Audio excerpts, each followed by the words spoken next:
Nag-light brown na, pwede ko na ilagay yung ating ketchup or tomato sauce. Ayan. Depende yan sa inyo kung gaano karami ilalagay ninyong tomato sauce. Yung sa akin, tama na. At ito yung pinagbabaran ko kanina yung isda na may corn flour. Ilagay na natin. Ayan. Ayan. Yung itsura ng ating gravy, ilagay ko na rin itong tomato sauce. Ayan. At yung mga ibang iwa ng ating spring onion. Ayan. Sisimmer lang natin siya konti bago ilagay yung isda. Ayan. Tikman din natin kung tama lang din yung lasa ng ating gravy sauce. Ayan. Para sa akin, tama na yan. Ayan na natin itong ating pritong isda. Ayan.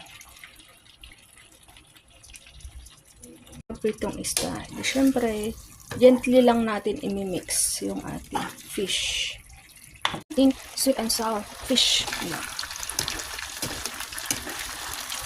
Ating ibang ingredients. Ito na yung ating sweet and sour fish.